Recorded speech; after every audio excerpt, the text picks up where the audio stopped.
reality.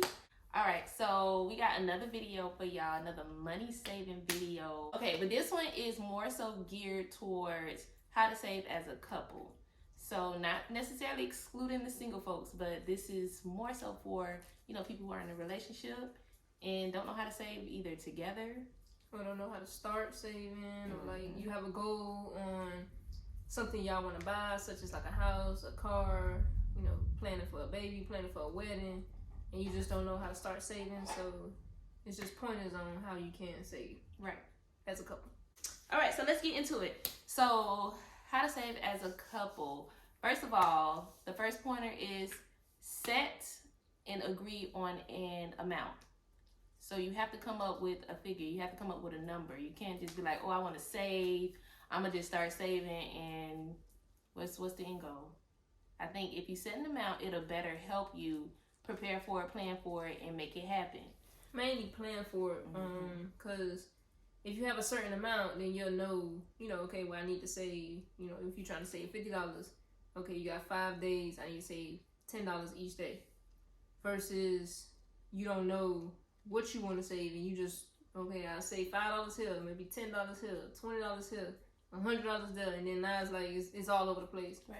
So having like organization and structure within like your goal as far as how much you want to save, and also having a date. So like, say for instance, you want to save $5,000 within the next 6 months. So you know, if you once you calculate it, you break down that 5,000 into the 6 months. You can save or put to the side however much you need each month to get to that 5,000 by the 6 months. Right. So agreeing on the amount as well as a date. You know, we want to save this amount by this day. So I think those two things help. Perfect. All right, so the next thing is come up with a game plan. It don't matter what you're doing in life. If you don't have a game plan, it just won't happen for real. Like, if you fail to plan, you plan to fail, and that's just bottom line. You have to come up with a game plan on how you're going to save this money. And that way you're able to stick to a game plan, you're able to hold each other accountable, and then you're able to have a guide, something to guide you as you're saving for whatever amount. And it don't have to be boring. Examples of game plans, listing different ways you can save, how much you're going to save, how often you're going to save. So is it going to be like a day-to-day thing? Is it going to be a paycheck every time you get paid thing? Is it going to be, you know, once a month? Like, just having a plan laid out for each one of those will help reach that goal. So like planning out all of the things I just listed, it makes it easier.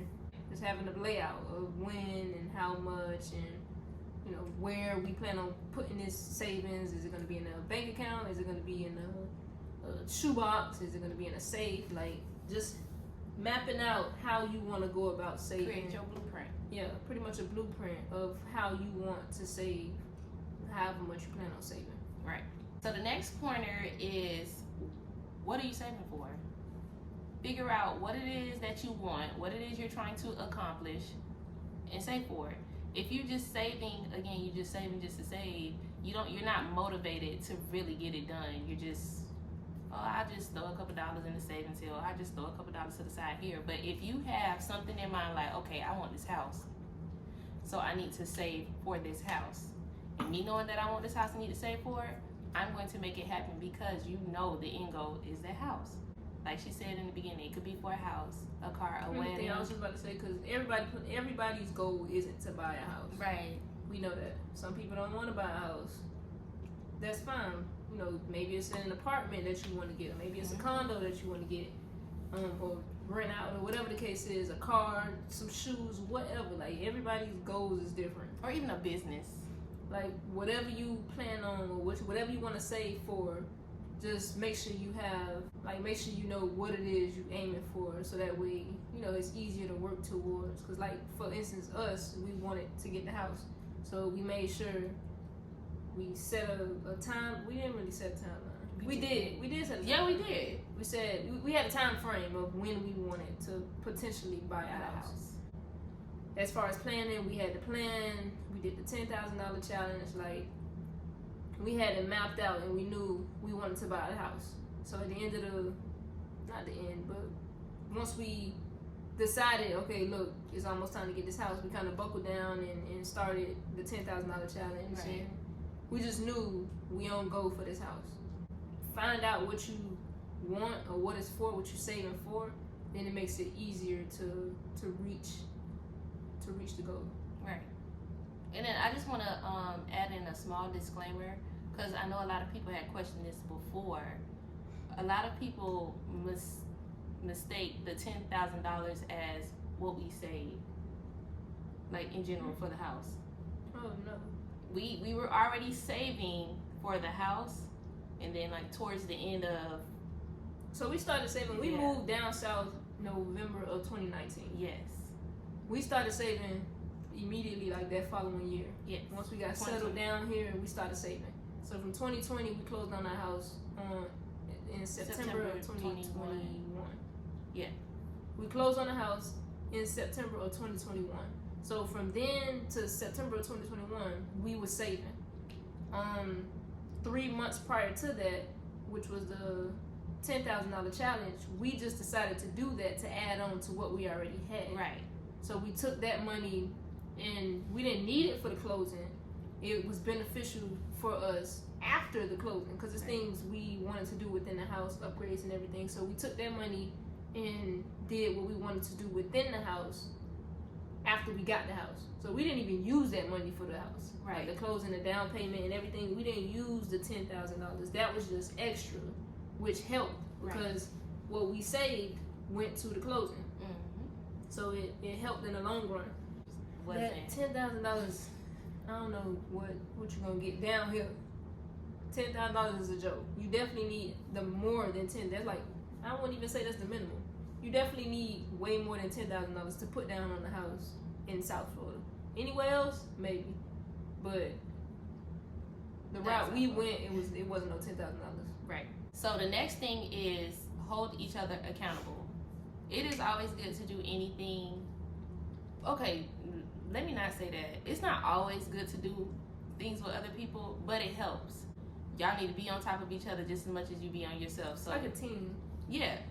You need a team. Not need, but it's easier to have a team to accomplish certain things and then bounce off each other to accomplish that goal. Like, you know, one day, like we were saying in the previous video, if I don't have it, and you know, next time it's time to fill up the envelope, then she like, okay, well, where's the money from last week? Like, make sure you get the money from last week and this week. So it's kind of easier to hold each other accountable and have somebody like pushing you to reach those goals.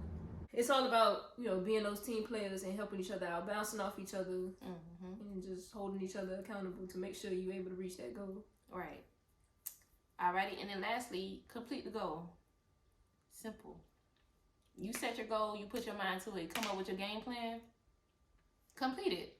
And once you complete it, you'll feel so much like, it'll be so rewarding to you that it'll either make you want to do it again, or you'll think about something else that you want. You like, dang, I done saved to do this. I can save again and get something else that I want. That's kind of like how it was with the $10,000 challenge, and we keep reverting back to that because that was like the fastest. Yeah. Like we saved before that, but it was just like, okay, we putting money in, we putting money in, we putting money in. It was over like a long period of time. With the $10,000 challenge, it happened quick, and then once we finished it, it's like, damn, we finished that fast. Like, let's do it again. Or we want to get a car, let's do it again. Like, it's only 3 months, so. With that one, I keep bringing that up because it happened so quick. With completing that goal, like once you see it and once you like, dang, we did this in 3 months, like we could do it again. It makes you feel like you invincible, like you unstoppable, like you do whatever. Yeah. So once you accomplish that, then it's like, okay, well, let's run it back, or let's go for something bigger. Maybe let's do 20,000, or you know, I did 10,000 to add on to the house.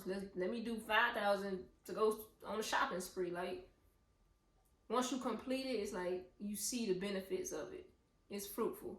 So accomplishing that goal, like don't stop until you're able to reach it. Like even if you have some setbacks, because life happens, you know, keep pushing forward. You know, get over that hill and keep pushing forward and just keep aiming for the goal that you set out and then accomplish it. Right.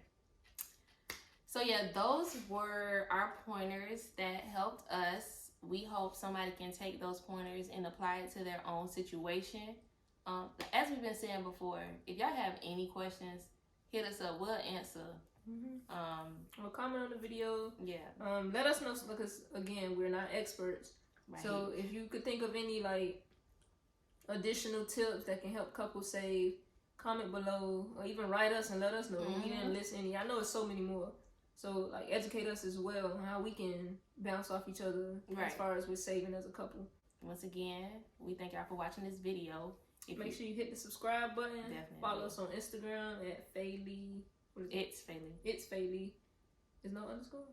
No. Oh yeah. So follow us at It's Faylee on Instagram. Shayna Movie is her Instagram account, and then mine is Lee Honcho. And yeah, we'll see y'all in the next video. Peace.